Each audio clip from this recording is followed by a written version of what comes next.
ਖਬਰਾਂ ਦੀ ਸ਼ੁਰੂਆਤ ਕਰੀਏ ਇਸ ਵੇਲੇ ਦੀ ਵੱਡੀ ਪੰਥਕ ਹਲਚਲ ਤੋਂ ਸ਼ਰਮਾ ਜੀ। ਜਥੇਦਾਰ ਸਾਹਿਬ ਨੇ ਧਾਮੀ ਤੇ ਵਡਾਲਾ ਇਹ ਦੋ ਆਗੂ ਮੁੜ ਤੋਂ ਤਲਬ ਕਰ ਲਏ ਆ ਜੀ। ਹਾਂ ਬਿਲਕੁਲ ਜੀ, ਆਪਾਂ ਇਹਨਾਂ ਨੂੰ ਕਹਿ ਸਕਦੇ ਹਾਂ ਕਿ ਇੱਕ ਤਰ੍ਹਾਂ ਨਾਲ ਤਲਬ ਕੀਤਾ ਜਾਂ ਗੱਲਬਾਤ ਲਈ ਬੁਲਾਇਆ ਜਾਂ ਸੱਦ ਲਏ ਜੀ।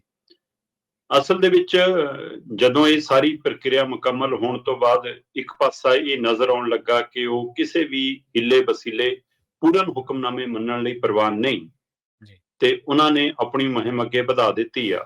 ਤੇ ਦੂਸਰੇ ਪਾਸੇ ਦੂਜੀ ਧਿਰ ਜਿਹੜੀ ਇਹ ਸੋਚ ਕੇ ਚੱਲ ਰਹੀ ਸੀ ਕਿ ਚਲੋ ਹੋਰ ਨਹੀਂ ਤਾਂ ਅਸੀਂ ਪਰਚੀਆਂ ਪੁਰਚੀਆਂ ਕਟਾ ਕੇ ਨਵੀਂ ਮੈਂਬਰਸ਼ਿਪ ਲੈ ਕੇ ਠੀਕ ਠਾਕ ਅਹੁਦਿਆਂ ਤੇ ਦੁਬਾਰਾ ਮੁਰਲੀ ਕਤਾਰ ਚ ਆਪ ਮਾਰੇ ਬਹਿ ਜਾਾਂਗੇ, ਹੁਣ ਤਾਂ ਸਾਨੂੰ ਸ਼ਾਮਲ ਨਹੀਂ ਕਰਨਾ।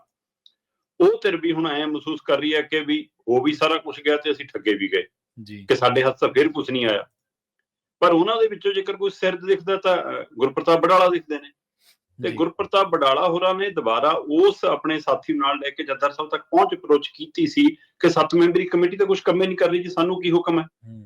ਉਸ ਤੋਂ ਬਾਅਦ ਉਹਨਾਂ ਨੇ ਆ ਕੇ ਬਾਹਰ ਵੀ ਕਿਹਾ ਕਿ ਜਥੇਦਾਰ ਸਾਹਿਬ ਨੇ ਕਿਹਾ ਕਿ 7 ਮੈਂਬਰੀ ਕਮੇਟੀ ਸਟੈਂਡ ਕਰਦੀ ਹੈ। ਤੇ ਇਹ ਸਭ ਦੇ ਦਰਮਿਆਨ ਫਿਰ ਸੁਖਬੀਰ ਬਾਦਲ ਹੋਰਾਂ ਦੀ ਧਿਰ ਨੇ ਐਲਾਨ ਕਰਤਾ ਕਿ ਅਸੀਂ ਤਾਂ ਜੀ ਕਰਨ ਜਾ ਰਹੇ ਹਾਂ ਆਪਣੀ ਕਾਰਵਾਈ। ਉਹਨਾਂ ਨੇ ਕੱਲ ਆਪਣੀ ਮੈਂਬਰਸ਼ਿਪ ਮੁਹਿੰਮ ਆਰੰਭ ਕੀਤੀ। ਬਕਾਇਦਾ ਤੌਰ ਤੇ ਮੀਟਿੰਗ ਹੋਈ ਸੰਸਦੀ ਬੋਰਡ ਦੀ, ਉਹਦੇ ਵਿੱਚ 25 ਲੱਖ ਮੈਂਬਰ ਬਣਾਉਣ ਦਾ ਟੀਚਾ ਤੈਅ ਹੋ ਗਿਆ, ਪਰਚੀਆਂ ਵੰਡ ਹੋ ਗਈਆਂ, ਕਾਪੀਆਂ ਵੰਡ ਹੋ ਗਈਆਂ, ਡਿਊਟੀਆਂ ਲੱਗ ਪਈਆਂ। ਤੇ ਇੱਧਰ ਜਥੇਦਾਰ ਸਾਹਿਬ ਨੇ ਸ਼੍ਰੋਮਣੀ ਕਮੇਟੀ ਦੇ ਪ੍ਰਧਾਨ ਐਡਵੋਕੇਟ ਹਰਜਿੰਦਰ ਸਿੰਘ ਧਾਮੀ ਤੇ ਦੂਸਰੀ ਧਿਰ ਦੀ ਕਿਸੇ ਸਮੇਂ ਅਗਵਾਈ ਕਰਦੇ ਰਹੇ ਗੁਰਪ੍ਰਤਾਪ ਬਡਾਲਾ, ਦੋਵਾਂ ਨੂੰ ਬੁਲਾ ਲਿਆ। ਦੋਵਾਂ ਨੂੰ ਇਕੱਠਿਆਂ ਨੂੰ ਬੁਲਾਇਆ, ਇਕੱਠਿਆਂ ਨੂੰ ਬਿਠਾਇਆ ਕਿ ਦੱਸੋ ਜੀ। ਧਾਮੀ ਸਾਹਿਬ ਕਹਿੰਦੇ ਜਥੇਦਾਰ ਸਾਹਿਬ ਜੋ ਹੁਕਮ ਹੈ ਅਸੀਂ ਉਵੇਂ ਚੱਲਾਂਗੇ। ਉਹ ਕਹਿੰਦੇ ਨਹੀਂ ਜੀ, ਫਿਰ 7 ਮੈਂਬਰੀ ਕਮੇਟੀ ਦੀ ਮੀਟਿੰਗ ਕਿਉਂ ਨਹੀਂ ਅਜੇ ਤੱਕ, ਹਾਂਜੀ ਕੀ ਕਰਨਾ। ਤੇ ਕਹਿੰਦੇ ਜੀ ਠੀਕ ਹੈ ਜੀ, ਫਿਰ ਵੀ ਤੁਹਾਨੂੰ ਪਤਾ ਹੈ ਜੀ ਕਿ ਰਾਜਨੀਤਿਕ ਧਿਰ ਨਾਲ ਜੁੜਿਆ ਮੈਂ, ਉੱਧਰ ਵੀ ਹੈ ਤੇ ਇੱਧਰ ਵੀ ਹੈ, ਮੈਂ ਤੋਂ ਵੀ ਆਕਾ ਨੀ ਗਾ, ਤੇ ਪਰ ਕਿਵੇਂ ਕਰੀਏ। ਉਹ ਕਹਿੰਦੇ ਠੀਕ ਹੈ, ਕਰ ਲਓ ਸਲਾਹ ਜੋ ਕਰਨਾ। ਪਤਾ ਇਹ ਲੱਗਿਆ ਕਿ ਉੱਥੋਂ ਬੈਠੇ ਹੀ ਧਾਮੀ ਜੀ ਹੋਰਾਂ ਦੀ 2-3 ਵਾਰ ਆਪਣੇ ਕਾਰਜਕਾਰੀ ਪ੍ਰਧਾਨ ਬਲਵਿੰਦਰ ਸਿੰਘ ਭੁੰਦੜ ਨਾਲ ਗੱਲ ਵੀ ਹੋਈ ਜੀ। ਤੇ ਕਹਿੰਦੇ ਭੁੰਦੜ ਸਾਹਿਬ ਨੇ ਕਿਹਾ ਕਿ ਧਾਮੀ ਸਾਹਿਬ ਤੁਸੀਂ ਸ਼੍ਰੋਮਣੀ ਕਮੇਟੀ ਦੇ ਪ੍ਰਧਾਨ ਹੋ, ਵਕੀਲ ਹੋ, ਸਿਆਣੇ ਹੋ, ਲੈ ਲਓ ਫੈਸਲਾ ਜੋ ਲੈਣਾ। ਮਤਲਬ ਧਾਮੀ ਸਾਹਿਬ ਦਾ ਹੀ ਸਿਰ ਫਸਾਇਆ ਜਾ ਰਿਹਾ। ਪਤਾ ਧਾਮੀ ਸਾਹਿਬ ਨੂੰ ਕਿ ਮੈਂ ਜੇ ਫੈਸਲਾ ਲੈ ਲਿਆ ਫਿਰ ਮੰਨਣਾ ਵੀ ਨਹੀਂ ਇਹਨਾਂ ਨੇ। ਤੇ ਲੈ ਦੇ ਕੇ ਉੱਥੋਂ ਨਿਰਦੇਸ਼ ਦੇ ਕੇ ਭੇਜਿਆ ਕਿ ਭਾਈ ਤੁਸੀਂ ਇੱਕ ਸੁਰ ਹੋ ਕੇ ਅੱਗੇ ਵਧੋ। ਤੇ ਕਹਿੰਦੇ ਸ਼੍ਰੋਮਣੀ ਕਮੇਟੀ ਦੇ ਪ੍ਰਧਾਨ ਨੇ ਇੱਕ ਦਿਨ ਮੰਗਿਆ, ਨਹੀਂ ਤਾਂ ਅੱਜ ਜਦੋਂ ਆਪਾਂ ਗੱਲ ਕਰ ਰਹੇ ਹਾਂ ਉਸ ਸਮੇਂ ਅੱਜ SGPC ਦੇ ਬਾਦਲ ਧਿਰ ਦੇ ਮੈਂਬਰਾਂ ਦੀ ਬੈਠਕ ਹੋਣੀ ਸੀ। ਹੁਣ ਉਸ ਬੈਠਕ ਨੂੰ ਇੱਕ ਦਿਨ ਅੱਗੇ ਪਾਇਆ ਗਿਆ। ਉਹ ਬੈਠਕ ਹੁਣ ਕੱਲ ਨੂੰ ਹੋਏਗੀ। ਸੋ ਇਹ ਸਭ ਦੇ ਦਰਮਿਆਨ ਕੀ ਸੁਖਬੀਰ ਬਾਦਲ, ਬਲਵਿੰਦਰ ਭੁੰਦੜ, ਦਲਜੀਤ ਚੀਮਾ ਹੋਰਾਂ ਨੂੰ ਮਨਾਉਣ ਚ, ਸਮਝਾਉਣ ਚ ਧਾਮੀ ਸਾਹਿਬ ਕਾਮਯਾਬ ਹੋ ਜਾਣਗੇ, ਜਾਂ ਜਿਹੜੀ ਗੱਲ ਲਈ ਪਹਿਲਾਂ ਧਾਮੀ ਔਰ ਭੁੰਦੜ ਹੋਰੀ ਤਿਆਰ ਸੀਗੇ ਉਸ ਗੱਲ ਲਈ ਹੁਣ ਸੁਖਬੀਰ ਬਾਦਲ ਵਾਲੀ ਧਿਰ ਵੀ ਆ ਗਈ ਹੈ। ਕੱਲ ਦਲਜੀਤ ਸਿੰਘ ਚੀਮਾ ਪ੍ਰੈਸ ਕਾਨਫਰੰਸ ਕਰਕੇ ਕਹਿ ਰਹੇ ਸੀਗੇ ਕਿ ਕੋਈ ਗੱਲ ਨਹੀਂ, ਜਿਹੜਾ ਵੀ ਆਉਣਾ ਚਾਹਵੇ ਮੈਂਬਰਸ਼ਿਪ ਲੈ ਸਕਦਾ, ਸਾਰੇ ਆ ਜਾਣ।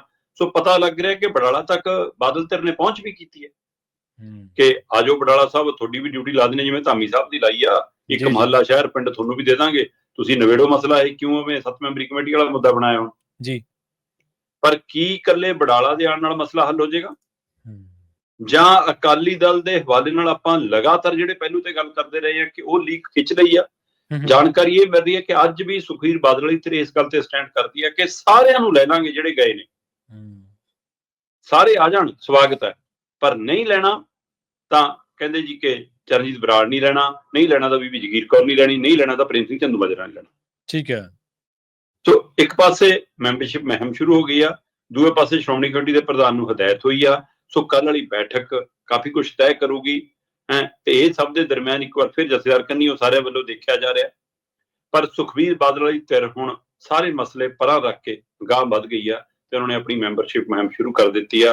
ਪ੍ਰਵੀਨ ਜੀ, ਚਿੱਟਾ ਸਪਸ਼ਟ ਕੰਧ ਤੇ ਲਿਖਿਆ ਪੜ੍ਹ ਹੋ ਰਿਹਾ ਕਿ ਭਾਈ 20 ਜਨਵਰੀ ਤੋਂ ਲੈ ਕੇ 25 ਫਰਵਰੀ ਤੱਕ ਇਹਨਾਂ ਦੀ ਮੈਂਬਰਸ਼ਿਪ ਮੁਹਿੰਮ ਚੱਲੂਗੀ। 1 ਮਾਰਚ ਨੂੰ ਪ੍ਰਧਾਨ ਚੁਣਿਆ ਜਾਊਗਾ। ਕੌਣ ਬਣਨਾ ਪ੍ਰਧਾਨ ਇਹ ਸਭ ਨੂੰ ਪਤਾ ਹੀ ਹੈ। ਸਹੀ ਹੈ। ਪ੍ਰਧਾਨ ਕਿਹਨੇ ਬਣਨਾ ਇਹ ਸਾਰਿਆਂ ਨੂੰ ਸਪਸ਼ਟ ਹੈ ਕਿ ਹਾਂ ਸੁਖਬੀਰ ਬਾਦਲ ਤੋਂ ਬਾਅਦ ਤਾਂ ਕੁਝ ਆ ਹੀ ਨਹੀਂ ਸਕਦਾ। ਪਰ ਜਿਹੜੇ ਕੱਲ ਪਰਚੀਆਂ ਲੈ ਕੇ ਗਏ, ਕਾਪੀਆਂ ਲੈ ਕੇ ਗਏ, ਜਿਨ੍ਹਾਂ ਨੇ ਮੈਂਬਰਸ਼ਿਪ ਮੁਹਿੰਮ ਸ਼ੁਰੂ ਕੀਤੀ, ਜਿਹੜੇ ਸੁਖਬੀਰ ਬਾਦਲ ਨਾਲ ਹੀ ਖੜੇ ਨੇ ਉਹਨਾਂ ਨਾਲ ਹੀ ਖੜੇ ਰਹਿਣਗੇ। ਉਹ ਵੀ ਕੱਲ ਇਹ ਕਹਿੰਦੇ ਗੱਲ ਕਰਦੇ ਸੁਣੇ ਗਏ ਕਿ ਜੇ ਅਕਾਲ ਤਖਤ ਸਾਹਿਬ ਦੇ ਹੁਕਮਾਂ ਅਨੁਸਾਰ ਅੱਗੇ ਵਧੇ ਹੁੰਦੇ, ਲੈ ਅੱਜ ਆਪਾਂ ਬਾਗੋ ਬਾਗ ਹੋ ਕੇ ਜਾਂਦੇ ਮੈਂਬਰਸ਼ਿਪ ਕੱਟਣ।